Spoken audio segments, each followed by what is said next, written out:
About 5 years ago, I lived downtown in a major city in the US. I've always been a night person, so I would often find myself bored after my roommate, who was decidedly not a night person, went to sleep. To pass the time, I used to go for long walks and spend the time thinking. I spent 4 years like that, walking alone at night, and never once had a reason to feel afraid. I always used to joke with my roommate that even the drug dealers in the city were polite. But all of that changed in just a few minutes one evening. It was a Wednesday, somewhere between 1 and 2 in the morning, and I was walking near a police-patrolled park quite a ways from my apartment. It was a quiet night, even for a weeknight, with very little traffic and almost no one on foot. The park, as it was most nights, was completely empty. I turned down a short side street in order to loop back to my apartment when I first noticed him. At the far end of the street, on my side, was the silhouette of a man, dancing. It was a strange dance, similar to a waltz, but he finished each box with an odd forward stride. I guess you could say he was dance walking, headed straight for me. Deciding he was probably drunk, I stepped as close as I could to the road to give him the majority of the sidewalk to pass by me. The closer he got, the more I realized how gracefully he was moving. He was very tall and lanky, and wearing an old suit. He danced closer still, until I could make out his face. His eyes were open wide and wild, head tilted back slightly, looking off at the sky. His mouth was formed in a painfully wide cartoon of a smile. Between the eyes and the smile, I decided to cross the street before he danced any closer. I took my eyes off of him to cross the empty street. As I reached the other side of the street, I glanced back, and then stopped dead in my tracks.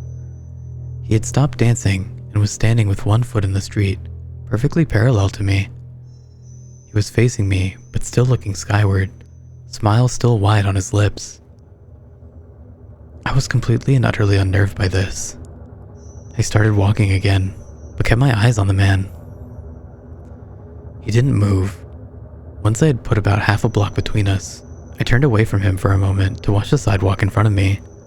The street and sidewalk ahead of me were completely empty. Still unnerved, I looked back to where he had been standing to find him gone.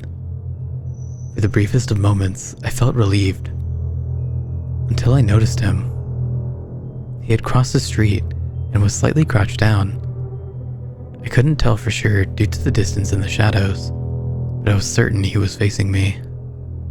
I had looked away from him for no more than 10 seconds, so it was clear that he had moved fast. I was so shocked that I stood there for some time, staring at him, and then he started moving toward me again. He took giant exaggerated tiptoed steps, as if he were a cartoon character sneaking up on someone. Except, he was moving very, very quickly.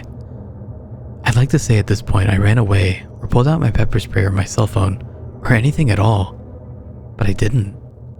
I just stood there, completely frozen as the smiling man crept toward me. And then he stopped again, about a car length away from me, still smiling his smile, still looking to the sky. When I finally found my voice, I blurted out the first thing that came to my mind. What I meant to ask was, "What do you want?" in an angry, commanding tone.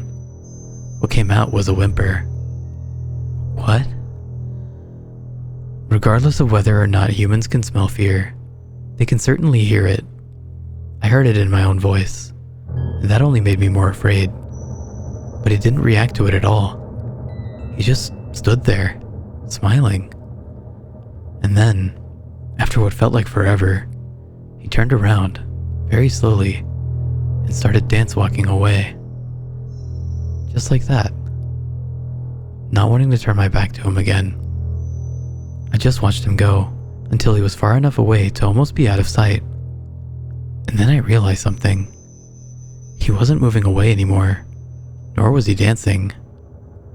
I watched in horror as the distant shape of him grew larger and larger.